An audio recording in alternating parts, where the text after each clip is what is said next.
background, my pre-2020 background, I should say, is in education. I live in the Chicago area. I have a PhD in educational psychology from the University of Virginia. And I spent a 20-year career working in schools, first as a teacher, middle school teacher, but then really as a teacher of teachers. I worked with schools in a lot of different ways, did a lot of different kinds of consulting. A lot of it teaching teachers how to teach better is the simple way to put it. But I did some program evaluation and analysis and other kinds of work as well. Taught some online classes simultaneously for UVA. Did a lot of conferences and things like that. Wrote several books, book chapters, articles. So that was all pre 2020, and 2020 changed a lot of that for me. But I had a good run. I had a really good 20-year career in education. What changed? Well, in case you didn't know, was there something that happened? Yes, March 2020, the human rights heist of March 2020, I call it. War was declared by numerous countries and the WHO against the populace of the world, and we were told that there was a silently spreading threat that was coming from China to a country near you, and that we needed to shut down. So at least in my country, the order to do that came around. It depends when you mark it from, but the national emergency was declared on March 13th. And then on March 16th, President Trump said 15 days to slow the spread. Right? Like we're running a drill. Okay, everybody, 15 days to slow the spread. And things shut down. Schools closed, churches closed. That was crazy. I've never seen anything like that insofar as churches and houses of worship, obedience. And life as we knew it just completely disrupted, and people said okay. But I will say that a lot of people thought it was only going to be 2 weeks. In retrospect, I realize, and you probably do too, that it was never going to be 2 weeks. It was never, ever going to be 2 weeks. That was not the plan. And a lot of things changed for me and millions, if not billions, of people around the world. So somebody asked me the other day if I would like to go back to the pre-2020 era. And after thinking about it, I actually wouldn't. Why not? I feel more enlightened now, don't you? Yes, but I lost a lot, and you probably did too. I don't know your entire backstory, but I lost a lot, and I think that's important because some people lost very little. Some people are way better off now than they were in 2019 because of 2020. Now, let me say, I'm not in a disadvantaged position. So many people, their lives were completely disrupted and, economically, professionally, brought them to the bottom. We have kind of a buffer in our situation, but it was very hard and very, very hard for my kids. And I don't know if I would. That's a tough question for me. Would I go back to 2019? It's very hard to say. Yeah. I mean, I think, if I think about my own family now and vaccines, my child and my view on vaccines and my view on pandemics and all that, I think, I feel like I'm in a much better intellectual space. Sure. Yes. I mean, I know things now that I didn't know then that I'm glad that I know. I just wish it wouldn't have taken that for me to know them. Yeah. I think that's more what it is. And we don't have to talk about this, but even things like, the moon, right? Did we land on the moon? That's my favorite question to ask at dinner, when you're out with people, be like, so why haven't we gone back to the moon? But that right there, I think that right there epitomizes the COVID era. So you start off by talking about whether or not there was a pandemic, and you end up talking about the moon landing. I go the other way around. See, that's the strategy. The strategy is that if you bring up, like, why haven't we gone back to the moon? Then someone will be like, back? Do you think we went? Or someone else will be like, I don't know about that, but what about JFK? Or what about yes.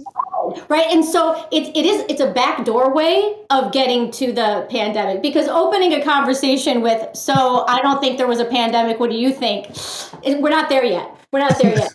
In most circles, we're not there yet. So take me back now to 2020. You've written extensively about New York. Tell me what you observed and how you got into looking into it.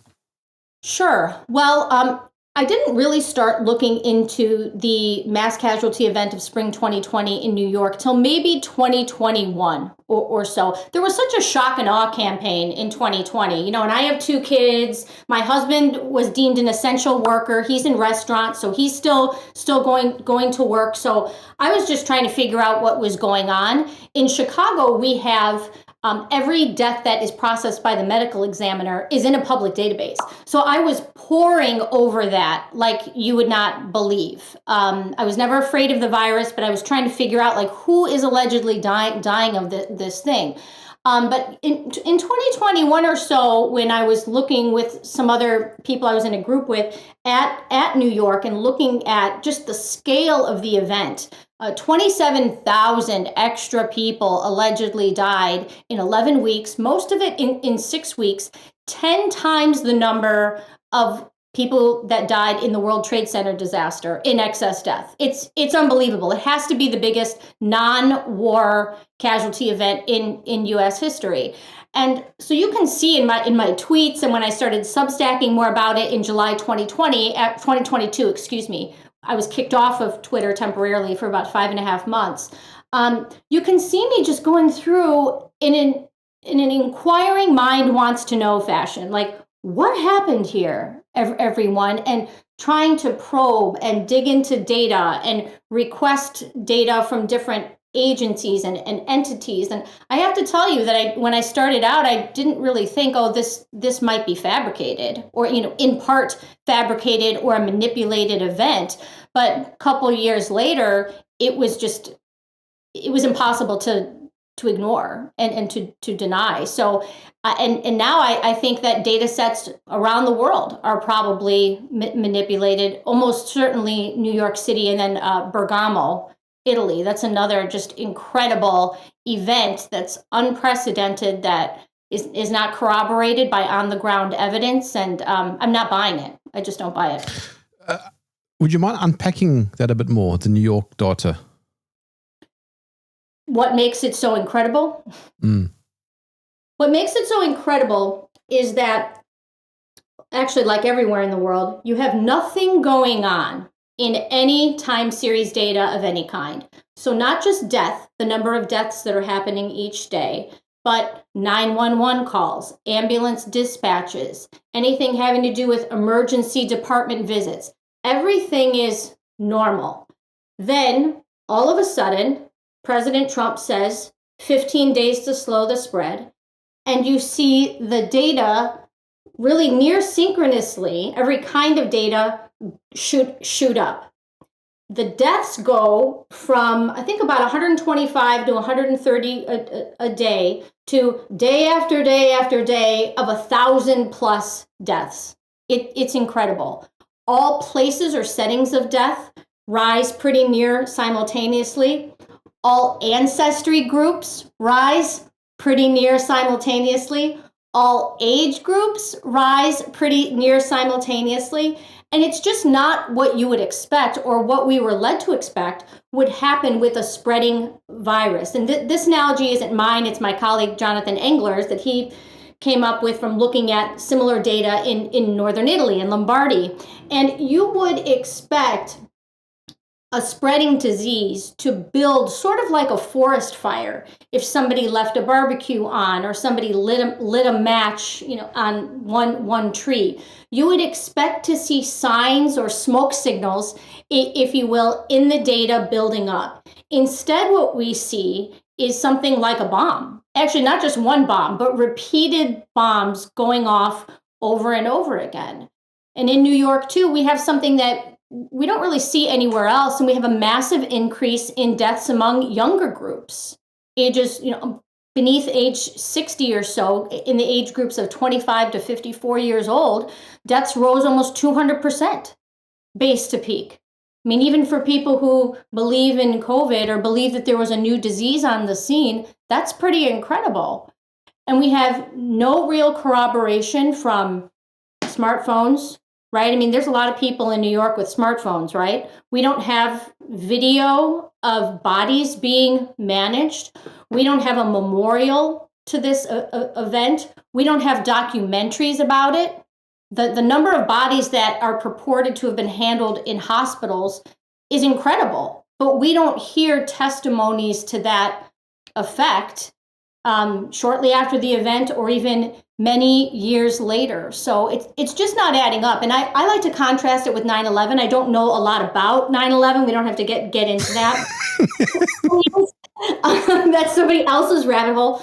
But with 9/11, the buildings came down. Nobody denies that the buildings came down. And reportedly 2,800 people, 2,800 people died in that event. So the number of deaths makes sense with the scale of the cataclysm, right? But then we have 10 times the number of people who died in spring 2020, most of it in 6 weeks.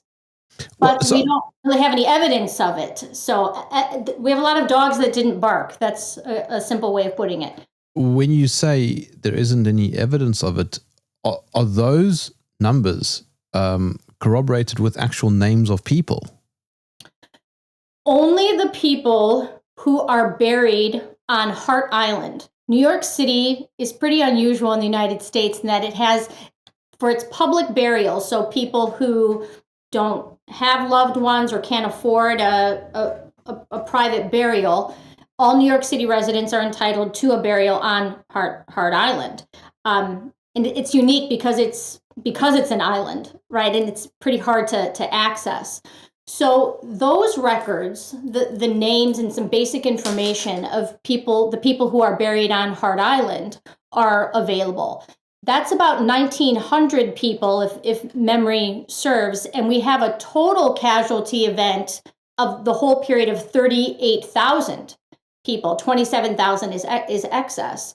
So there's just not enough in order to substantiate it. And New York State, New York City, they don't allow death records to be accessed via public record request. Some states do, but New York doesn't. So if you wanted to pull off a staged event, and I believe this event was staged, but if you wanted to pull off a staged event to kick off your pandemic, New York City, for a lot of reasons, but including reasons having to do with a lack of access to records, would be the place to do it, for sure. Okay, so just as devil's advocate, are there any other loopholes in that? I mean, so for example, could they be buried elsewhere? Could they be cremated? What about the fact that maybe they didn't die? Were they just severely ill?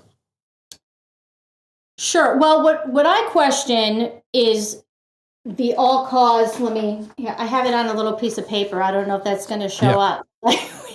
We have this is January 1st, 2019, right? And so we have nothing going on, nothing going on, nothing going on. Massive rise of about 700 to 800%, and then a massive drop, and then nothing is going on for the rest of the year. So this is all deaths, all causes. It's an incredible event. So no, there is no way to get all of the names. All we have are numbers in spreadsheets, which, I have a problem with that because the government should not be allowed to privatize death records. They have every incentive to lie about death, don't they? the number, the nature, the speed.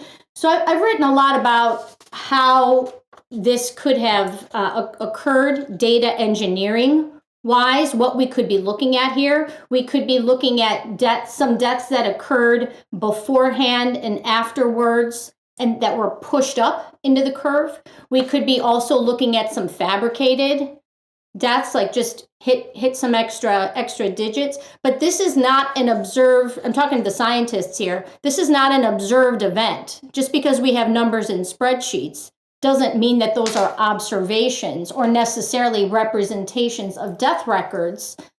We would need to minimally have the death records released. But could you, I mean, this is in New York City. You know exactly which hospitals are where. You could also ask them about it. What are their responses? Sure. You mean going to the hospitals, or do you Yes. mean? Yeah, I could go to the hospitals. It's interesting. There were on the ground reporters and journalists at the time, sort of of the independent ilk, who went around with cameras and showed that there was nothing going on. Hospitals were not busy. I mean, the hospitals, just to give you a sense of scale, they allege that more than around 20,000 people died in the time period in hospital inpatient. That's the same number of beds that hospitals have. So think about that. They're claiming to have lost the equivalent of every bed in that time period. So yeah, you could go and ask. I have a lot of data from the public hospital system. See, a lot of these hospitals in New York City are private, so you can't get the data or certain data from them. But the public hospitals, one sort of red flag with them has been that they don't want to give me data really in 2019 or sooner. They don't want to give me the baseline data. They keep saying that it's locked in a black box and they can't access it, and they keep giving all of these excuses. So in my inquiry now that's been over a couple of years, a huge red flag has been that they don't want to release anything. I think because they know what I'm looking for is the plain fact. So What do you think happened then? They just inflated all the numbers. I think that's part of it. I think that they in the future, if something comes out, I think they will blame some kind of computer error. New York City hospitals were changing computer systems at that time, which are record-keeping systems, which I think was intentional. But I think they'll fall back and say, well, we were changing systems. So blah, blah, blah. I think maybe the data was military controlled, not just in New York, but in other places as well. You might remember the dashboards, like the Johns Hopkins University dashboard. But what people don't realize, I was actually explaining this to my daughter the other day, people don't realize that you cannot find out how many people died in Cape Town yesterday. I cannot find out how many people died in Chicago yesterday. There is no such thing as real-time death reporting. It doesn't matter what the cause is. There's always delays for a lot of different reasons. So I think, and colleagues of mine have said this too, I think part of what we saw in real time is we actually saw models that were being put out, and reality could not keep up with the models. And so we might be looking at people who died at some point, but not in that moment, not in those weeks, and certainly not because a spreading novel coronavirus dropped on a bomb on New York and some other selected places. So it's fraud, I think, no matter what, because what happened or what the government purports to have happened did not happen for the reasons that they say. But what makes my work, I think, different is that I'm saying I don't think the event happened as presented at all, right? Which doesn't mean that there wasn't excess. I do believe there was excess, but in New York, I think the toll is off in some way, shape, or form by about 4,000 to 10,000 deaths, which, that's a massive act of fraud. And if it's not, then they should be able to prove it, right? Just the basic, did this happen? Did the number of people that you're claiming to have died on each day actually die on those days, regardless of cause, in the places that you claim? This is very basic and should just be released automatically. You said there was excess. What caused that? Sure. Well, any excess that is genuine, I believe and have tried to make the case is just straight in hospitals and care homes. It's just straight up democide, where, and I'm not saying individuals committed murder, but there were policies and protocols that were put into place involving ventilators and the use of sedatives, people being neglected, people receiving too much oxygen. There's like a laundry list of things that are pretty well documented as occurring at that time. So In hospitals and care homes, it would be people can say iatrogenic if they want to. It's the treatment that caused it. What's really interesting about New York, too, is that they have an incredible home death event. Massive rise in deaths at home, most of it blamed on cardiac arrest, which is pretty crazy because Stress. we see it. Well, not. I'm going to say no to that. I'm going to say that cardiac arrest can of the nature and shape of the curve that it is in New York City is not stress induced, and if it is, that needs to be investigated by researchers. There were protocols put into place at the time with EMS services, where EMS services were pretty much instructed to withhold normal life-saving measures for people in cardiac arrest. So I think that's in the mix. And I think there might be some things in the mix involving drugs and fentanyl, but I'm not 100% on that. But that's something else that could trigger cardiac arrest of the nature and shape that we see in New York City. But none of it's a virus. That's for sure. Okay, so that's the segue to my next question. Was there a pandemic? No. And unlike some other people who say that there was or will concede that there was no pandemic, I don't think there was a pandemic by any definition, including the bogus one that the WHO came up with in 2009, because every current definition of a pandemic involves spread, or the spread of something, and usually the spread of something novel, over an area of people or over the globe. And there's just no evidence of spread or of something transmitting from person to person. And with things like the lab leak theory or, it came from China, we just had this incredible sequence of events in terms of speed, or what is purported with speed, that we had something leave a lab or labs in Wuhan, transmit from person to person, and then create mass casualty events in geopolitically strategic locations. I mean, you might remember Iran. Do you remember Iran said that they lost, or it was reported that Iran lost 12 regime officials to the coronavirus. And then we have it in Italy, and then we had it in Madrid, and then we had it in New York and New Orleans, and all these strategic places. In the meantime, the virus is allegedly coming from the West onto the United States, and we don't see a mass casualty event of huge proportions in Los Angeles or Seattle, where the first case was reported. It's incredible.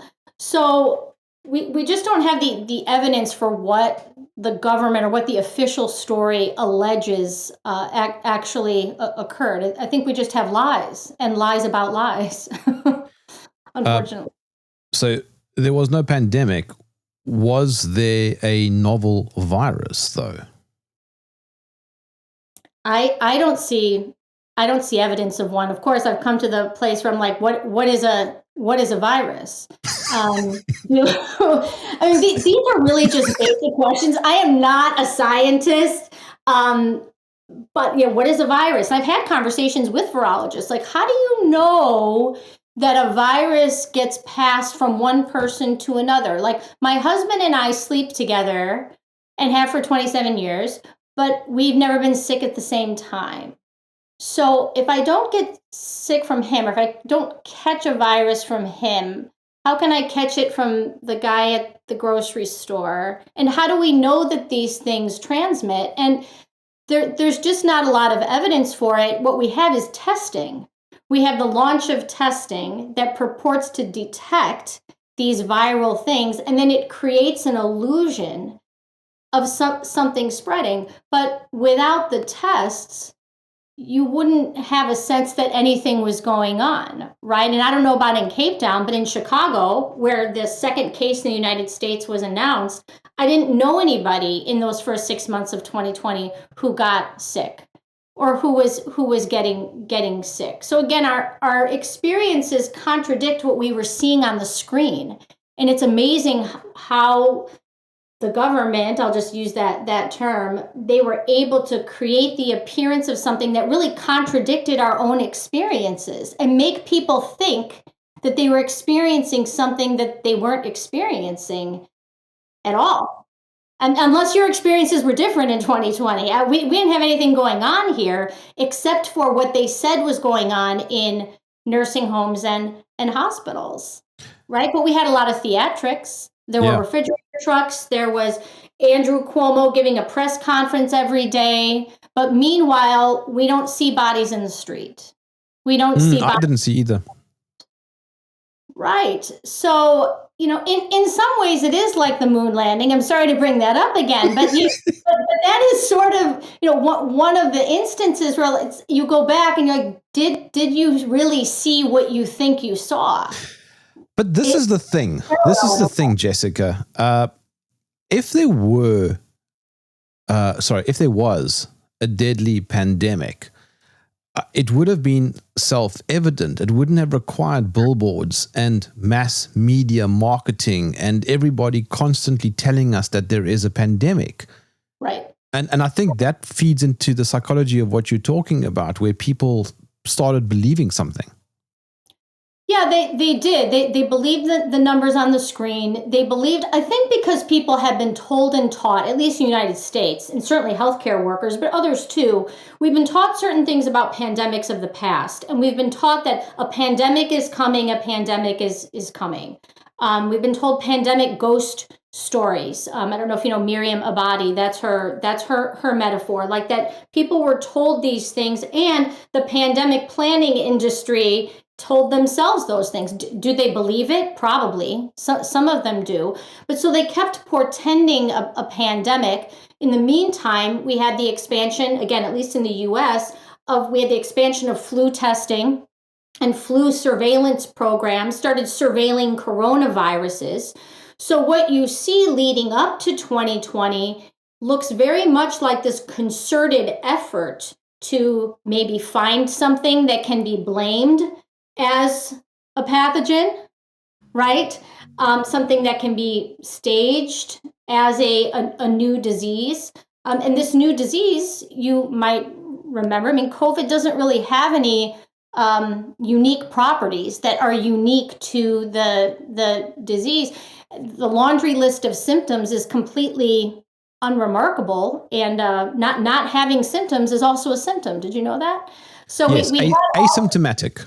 Asymptomatic and asymptomatic transmission, right? That's one of the ways that they kept people, I don't even want to say afraid. I do think people were afraid in the beginning, but really it was more about compliance and obedience. We had an emphasis here in the US. It's unbelievable to look back at now, but we had these postcards that went out to millions of homes, 15 days to slow the spread. And if you look at the postcard now, you'll see that it says, even the young and healthy are at risk.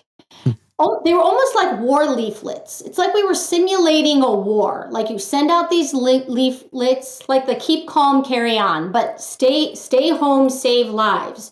You don't want to be responsible for killing grandma. All these things that they look curiously like a chemical attack drill to me in retrospect. The putting up of the field hospitals. Did you have that in Yes. South Africa? They were all over the world. They weren't just, this is something I realized not too long ago, but wow, everybody was putting up field hospitals. But they were empty.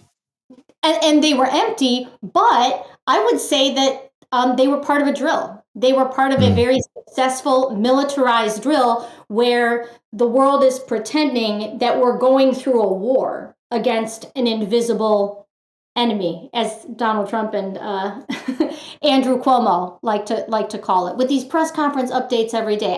It's just amazing. But meanwhile, nothing was really going on in reality. And I think that's hard for people to reconcile. It really is hard for people to reconcile. Even in the distant past, like the Rosenau experiments or the British Common Cold Unit, all of these really decades of experiments where challenge trials, if you will, where researchers try to make people get sick from other people, but some of them by doing really crazy things or somewhat unethical things that we wouldn't do today. And they're not they're not able to do it. I think last year there was something like that with SARS-CoV-2, right? Where they tried to get people sick from it and they couldn't do it. So it really raises a lot of questions about, or has for me, about what the things called viruses are. My daughter gets kind of mad at me. She's like, you don't believe in viruses? That's so weird. Tell me, do you believe in viruses? I'm like, it's not that I don't believe in viruses. It's that I'm not sure that the things called viruses are what we've been told and sold. And I don't think they have the mechanistic properties, or that they're necessarily causes versus effects. I'm not sure they're in the air. There are people that say viruses, or the virome is everywhere and they're in the upper atmosphere, which is very different, I explained to her, from saying people don't get sick. Are you saying people don't get sick? No, I'm not saying people don't get sick. What I'm questioning is whether this thing called a virus is the cause of that illness. And isn't it convenient for, our overlords that we can't see it? There's not, a lot of evidence that these things exist, or that they pass, and then they can just make us afraid of it. It just seems like a huge cover story for other things to me. I'm sorry, but it does. In a weird kind of correlation, it connects to the data from New York, in that the argument surrounding contagion is very much based on computer modeling. Sure. Right. So through computer modeling, and I would say, and I'm getting into an area that I don't know a ton about, but since the advent of genomic sequencing, right, and next generation sequencing and things like that, PCR. PCR testing. We have these scientists finding things, and it's almost like they think that they can explore the intricacies of the human body and reconstruct something. It's like a Tower of Babel. I think they don't know what they're looking at. They underestimate the complexity of our design. they think they're seeing things that they're not seeing. And then, you have PCR tests that are very sensitive, and they're picking up these fragments of things, but whether these fragments of things are connected to illness, or how they're connected to illness, I've just realized through basic reading, they don't know. And even just basically talking to virologists, I'm like, oh yeah, they don't know. They do a lot of inferring here, but there's no real evidence for it. But if what you're saying is true, then it means something else happened in 2020. Right. I mean, democide, right? Democide at minimum. But it would mean something a lot bigger, surely. It would mean a collaboration of sorts between pharmaceutical companies, military, governments. Yeah, absolutely. So, again, unlike some other people, I believe that the events of 2020 were planned and long planned. When people ask me, well, who? Who planned it? My response to that is, well, at minimum, who?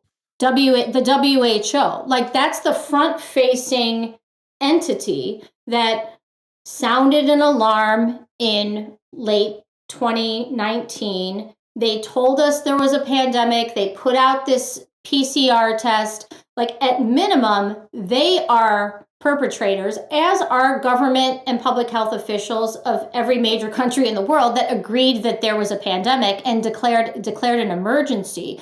So I'm not necessarily looking for, and then you have people like Bill Gates, or some private public interests, and people who've been portending a pandemic for ages and think that they can eradicate disease, right? Pharma has a lot of interests. I think they were trying to cover up things that were going on with vaccines and the flu shot. I think that has been causing problems for a long time. And ultimately, we have decades of lies about disease being protected. There's a lot at stake here. And I think maybe the COVID shot, I'm a little different in this regard too. I think it was designed to fail. I don't think it was ever set up to be a success. I think it's taken the blame for a lot of other things, and that the perpetrators would rather have the focus be on the COVID shot than a lot of other things that were going on. Hold on. Beforehand. What do you mean designed to fail? What does that mean? I don't think there was, let me moderate that a little bit. I don't think there was an expectation that the COVID shot was going to do anything other than serve as a proof of concept exercise and distract from the truth about 2020 and some other things that were going on. I think that, so some people say, like Mike Eden might say, that the motive was to simply launch mRNA toward digital ID. They're trying to depopulate the world or control the population. I think those things are probably in the mix, but I think part of the catalyst was covering things up. In the United States, things going on with opioids and the failure to, I won't even call it the opioid epidemic, because I think it was the government not doing what it should to control the fentanyl supply that was coming in. Like I said, decades of lies about vaccines that were causing harms in the elderly and possibly in children. So the COVID shot comes on, or we have this staged pandemic, launches this shot. They say it stops transmission. I mean, all of these things. Nobody needed a shot at all. Nobody did, because you lied about a spreading disease.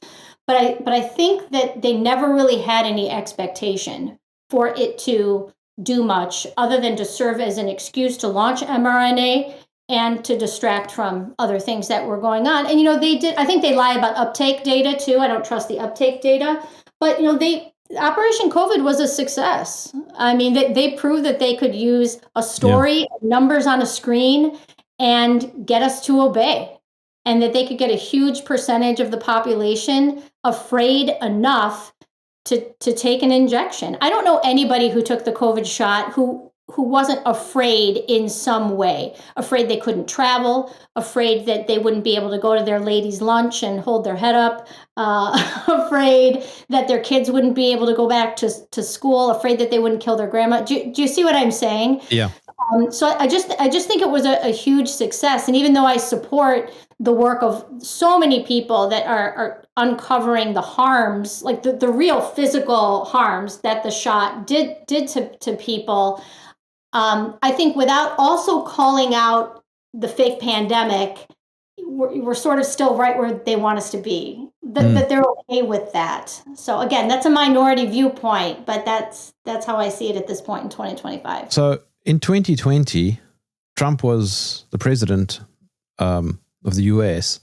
Do you think at the time, pre-March, he was a blockhead who was just simply played by the military, or was he actually smarter than we think? No, Trump is not stupid. Donald Trump is not a stupid man. I think, again, in retrospect, I think Donald Trump had probably been primed to be president for a long time, or was seen as a candidate for a long time.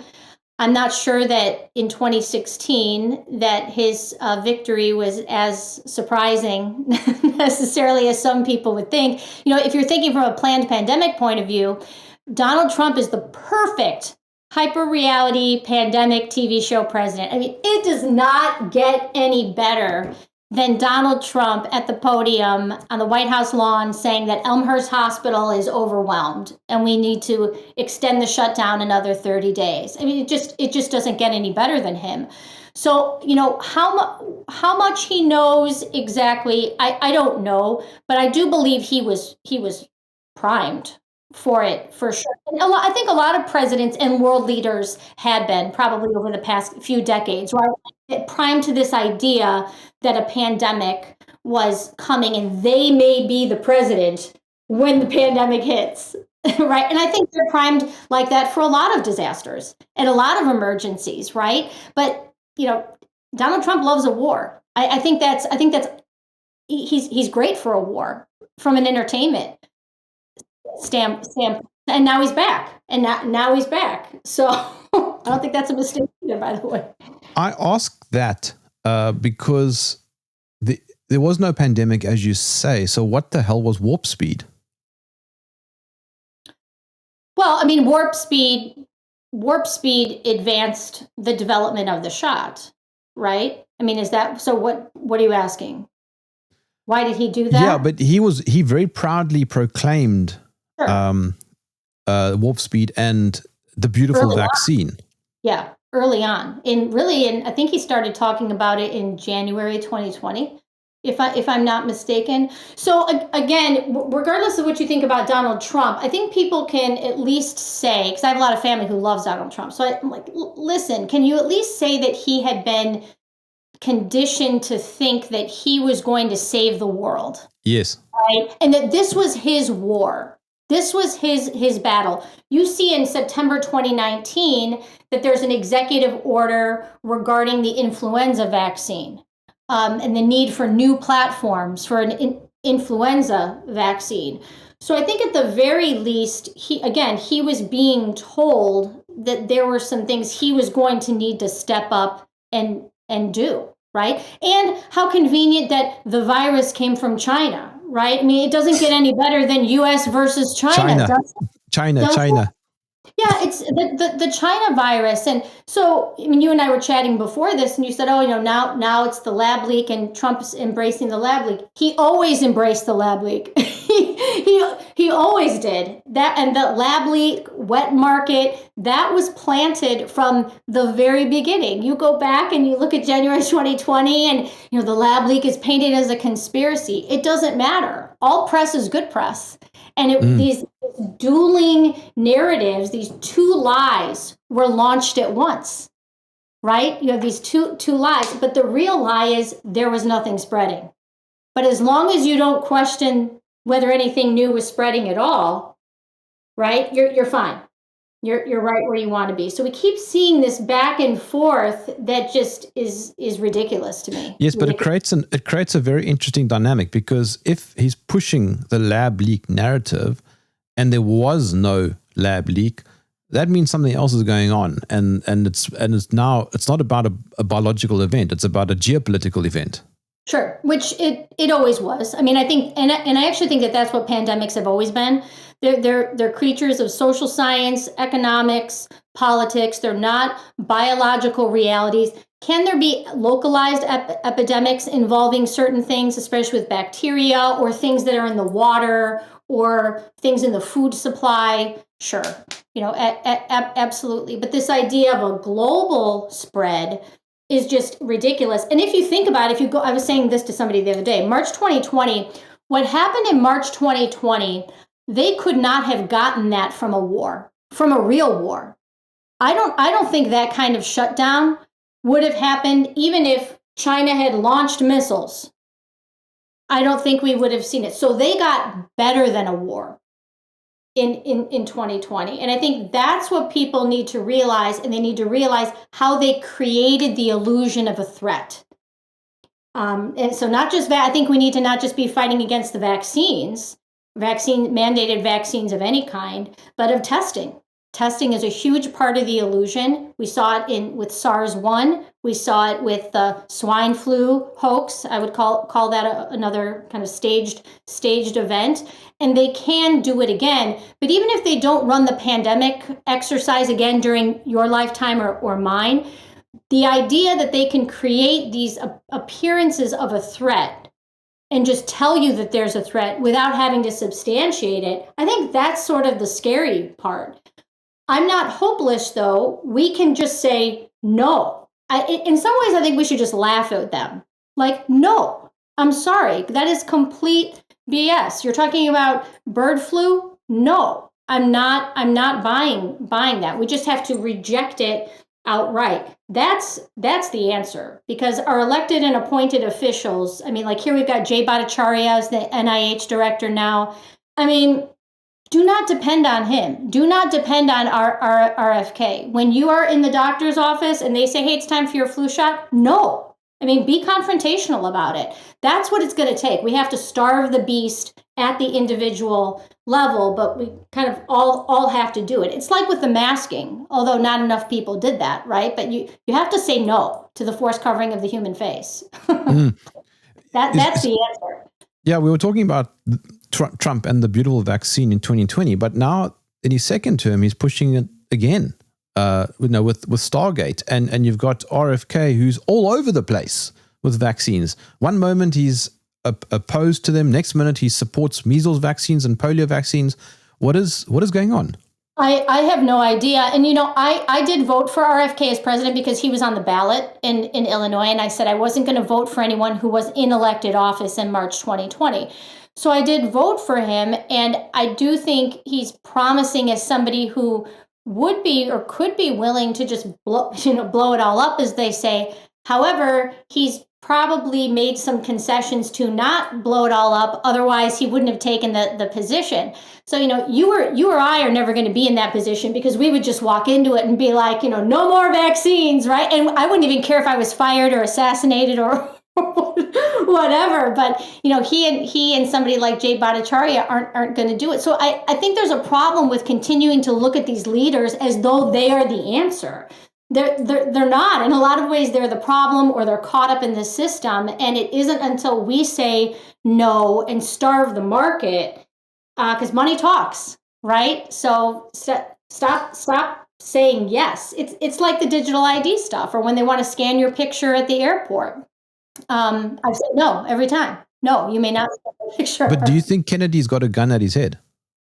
Well, that's a great question. I don't know. Although I think Kennedy men would kind of be used to that idea, or the idea of dying young, at least, under bizarre circumstances. So he does seem to be very courageous.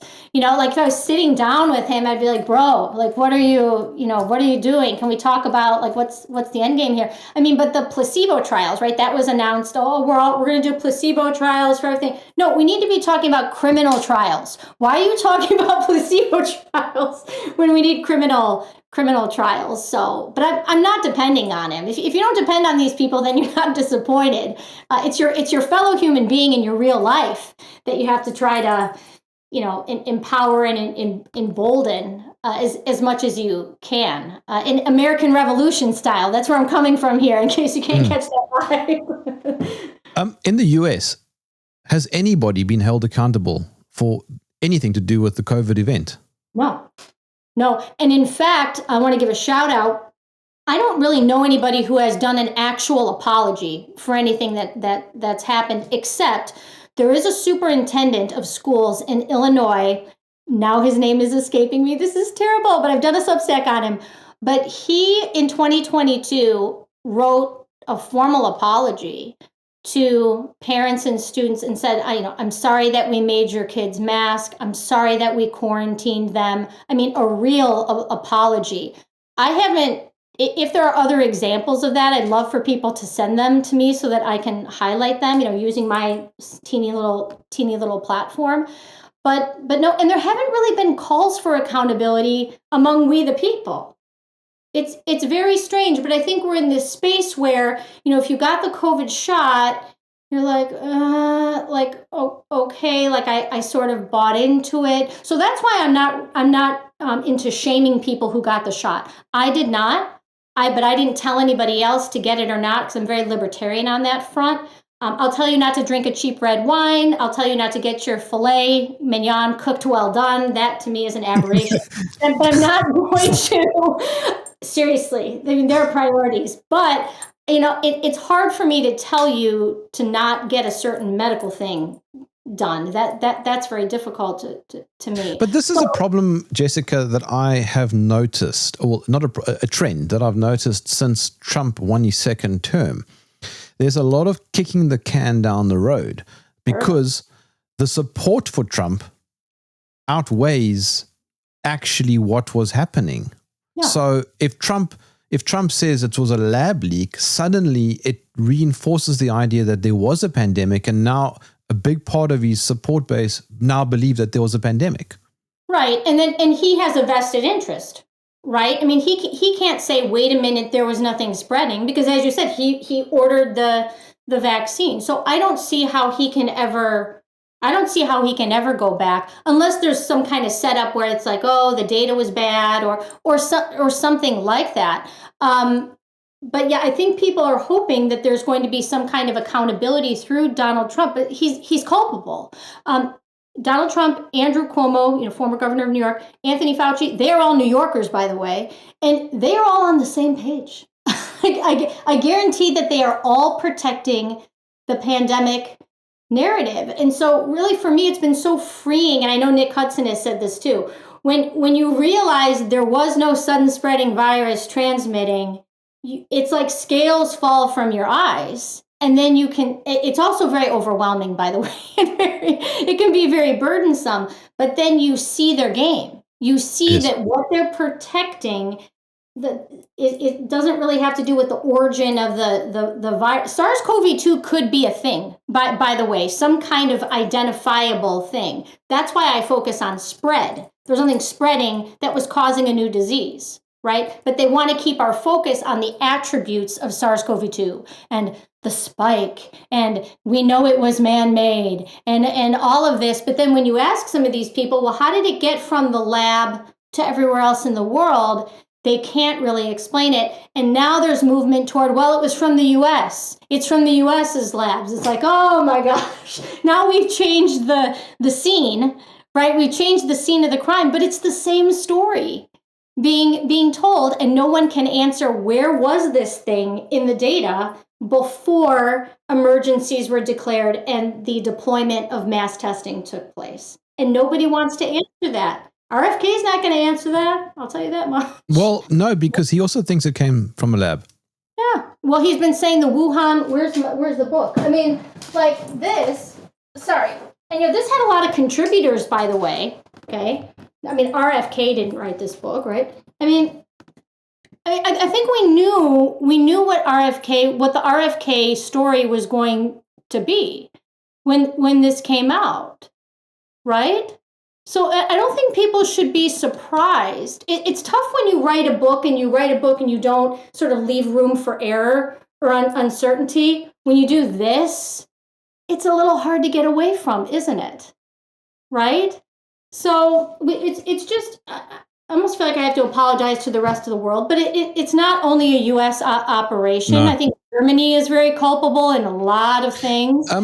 Actually, it was absolutely worldwide, because in 2020, firstly, it wasn't a coincidence. Our country went into lockdown in the same week as the UK, which obviously was not a coincidence. And on top of that, the language changed. Had you ever heard the term social distancing before 2020? No, social distancing, and I would even say lockdown. I'm very opposed to the word lockdown now. I didn't used to be, but we have all these terms that were used that are not in the law. They're out, at least in the US, we have laws around the control of communicable diseases, but words like lockdown and social distancing are not in there. It's more isolation, quarantine. Those things actually require official orders. They're subject to due process. So we had this language of totalitarianism really coming in right in January 2020 with the lockdown idea, like, oh, China's locking down. Are they? Yeah, they're locking down. We might have to close our borders. People have to stay home, right? So they were keeping us apart, because going back to the American Revolution for a second, that revolution, so they say, was planned by the colonists in taverns, right? People meeting in taverns and talking about it. They can't have, for example, your wife and me, if we both lived in the same community, they can't have us at the playground while our kids are playing, talking about what the government is doing. We cannot be sharing a pint at the local bar, well, what do you think about this? Well, what do you think about this? So they had to keep us apart because they had to keep us from talking to one another. And so then you saw everybody goes to social media. Well, they can monitor that, and they had been for a long time. They can use that. They can put bot armies out there that say, my cousin died of COVID, and they died at home. Stay home. Be careful. Do you see how this operation worked?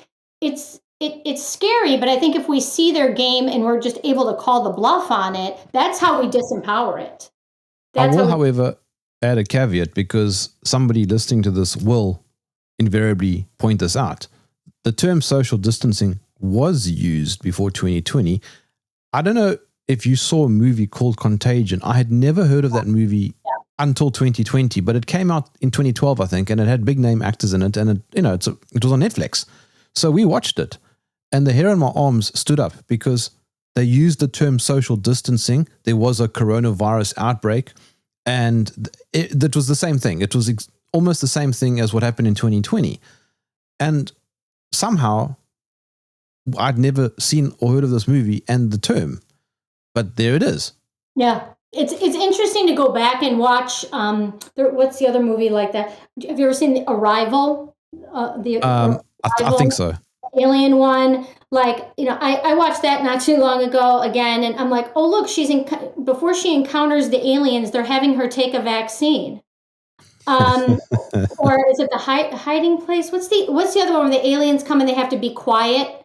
I can't remember the name of that one now. But like, you go back and you look, and there it is on a screen. There's a newspaper headline that says like New York City on lockdown. War of the Worlds. What? No, not War of the Worlds. I can't think of what it's called right now. But yeah, so there's all these little elements that you see, and I guess this gets into the predictive programming idea. And I'm not sure it's all as programmed as some people think, but I do think that certain ideas are planted into our heads via Hollywood, and Hollywood and the government may believe these things themselves, right? And so they prime us for the impossible by showing it to us on screen. So again, New York's a great example because there's no more. New York's in every disaster film about like whether it's attacked by King Kong or a tidal wave or an asteroid. You're prepared for this idea that New York is going to be under attack. Right? So I don't think we realize how much these things do influence. I forgot to ask you earlier, Jessica, when we were talking about New York, I had a back and forth email conversation some time ago about New York, and the recipient agreed with me and said, no, there was no mass death, but there was mass sickness and there was a spike. Do you agree with that? A spike in what? Sickness. In what? Respiratory. In the hospital data, there is some interesting patterns with the way that data are, I would say, recategorized and presented. What you don't see in the New York data, or really any data around the world, with emergency rooms is you don't see any indication that people were rushing to the emergency room because they were sick. That's true when we've interviewed people as well. There was some footage taken in mid-March 2020 of lines outside Elmhurst Hospital. Revisiting that, it looks like a lot of people were there to do required testing for work, or they had been sort of coached to line up for it. And then it was done. And then you see emergency department visits plummet and stay below baseline for the rest of the year. I think there was some recategorization of data to telehealth. I think that's in the mix. But, Jonathan Engler and Martin Neal and I recently wrote about, this idea or this contention by Sasha Latapova and some other people about, there was a poisoning. Well, there was a poisoning in New York. We don't necessarily see evidence of that. We see the cardiac arrest event. Now, if somebody can tell me that there's a poisoning that happened in a certain way and it triggered cardiac arrest, that looks like a curve, then we can talk about it. But by and large, and not just with poisoning, but 5G, right? That's another thing people put out there. There was 5G turned on in different places around the world. And I've looked at some of the contentions around that. And the problem repeatedly is just marrying the data with reports of what was actually going on the ground in real time. But, the good news, bad news is that if there's data fraud, all things are possible. Yes. So everybody should be on team fraud, regardless of what they believe actually occurred. But I mean, bring me your poisoning theories. Bring them. Let's look at the data. Let's see how this played out. But I just don't have New Yorkers tell me that they knew somebody who became suddenly sick or that they became suddenly sick. So if the WHO didn't announce anything and nothing happened, nobody would have noticed anything. Sure. And a point I want to make about the WHO, I got this from somebody at church the other day. So are you saying that all these countries decided to do the same things at the same time? Yes, that is what I'm telling you. And what you need to know is that a lot of things related to disease surveillance and, there's a new cause of death are already coordinated through the WHO. And they have been for a long time. So when the WHO says, hey everyone, there's a pandemic, the countries that belong to it are like, okay, I guess there's a pandemic. Or, hey everyone, here's a test that you can use, or the protocol for the test for this new thing. Or, hey everyone, there's a new disease and here's how to code for it. Everybody says yes. Right? So so nothing new, I would say, was used. It was the leveraging of existing systems that allowed for a coordinated response. And that was the clarion call in January 2020. If you go back and you look at leaders from the US or New Zealand or different countries, the call was for a coordinated response. So are you saying they coordinated? Yes. I'm saying they coordinated. We know they told us, and they're already coordinated on these things. So I tend to be real basic and front facing about these things rather than trying to find a group of individuals in a back room. Are there many back rooms? You know, where the sausage gets made, as we say in Chicago? Yes, there are. But I'm not as concerned with that as I am the front facing what we saw. One of my favorites is when people say, yes, but I lost my sense of taste for 6 months. Well, that has to be the world's worst bioweapon. So it's right. It's a dud, A. But B, a lot of the reports, I don't know that people remember this, but a lot of the reports about losing taste and smell were really more of a 2021 thing than they were a 2020 thing. I think people have a short memory when it comes to losing taste and smell or thinking that things smelled or tasted funny after getting sick in their previous lives. I mean, I can remember that when I was a kid. It's like you get sick and then things taste and smell funny for a while. I think people forget. I think a nocebo effect played a role, or people aggrandize their symptoms, right? I think that happens. I don't know if you know Leo Biddle, but Leo Biddle from Borneo, or he works a lot, or has in the past, with primates, but he put out a really good explanation through experiments that he did around the nasal swabs themselves. It's that, you know, the nasal swabs, I'm looking at some of these batches, and I can see how there's like little shards of things on them. I'm not going to get this right, sorry, Leo. But the nasal swabs themselves could have caused this loss of taste and smell. And I have to say, I love that explanation for myself, because September 2021, my son and I were both compelled to test. We weren't sick. I got something of a cold and headache a couple days after I tested, lost taste and smell a couple weeks later. He never had any symptoms of any kind, but a few weeks later is like, I lost my my sense of smell and taste. And so I think the swabs themselves could have been a culprit. Isn't that genius? That's pretty genius, isn't it? I mean, from a planning perspective, if you're on the same train as me with that one. So looking back at the last 5 years, Jessica, what is the moral of the story? That's a good question. The moral of the story, I think, on one level, is to demand proof. When the government says that there's a threat, you have to make them substantiate it, because they're going to keep doing this, and they have done it in the past. And there are real threats in the world. I'm not saying that there's not, but when they tell you that something is happening, you have to say, prove it, and you can't let them declare an emergency without there actually being one. Whether it's a climate emergency, right? That's the next thing, or any other kind of emergency. We have to demand the proof, and we can't let data on a screen, or really anything on a screen, substitute for actual evidence and what we're seeing in our lives or in our day-to-day experience. And I think we're culpable, and we're living in a Truman Show still, where we are Truman, and we're also the audience, but we're also part of the stage management crew, right? We're creating this beast. Where did Donald Trump come from? And I'm not exactly anti-Donald Trump, so don't take this the wrong way. Donald Trump is us. Donald Trump is us. So we only have ourselves to blame that we have this hyper reality TV show president.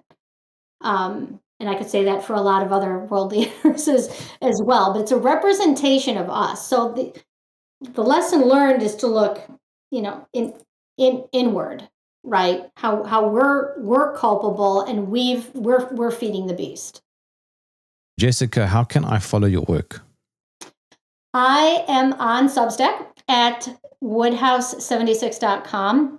I have 2 Twitter accounts. I have a love-hate relationship with Twitter, but the main one I really tweet from, again, now is at Woodhouse. It's Wood_House76. That's the main one. So. We don't say Twitter around these parts, Jessica. I'm sorry, I can't. I can't. It's still Twitter is friendly. X is like X. I can't do it. So I guess to end the conversation, Jessica. Sorry. Did man go to the moon? I know.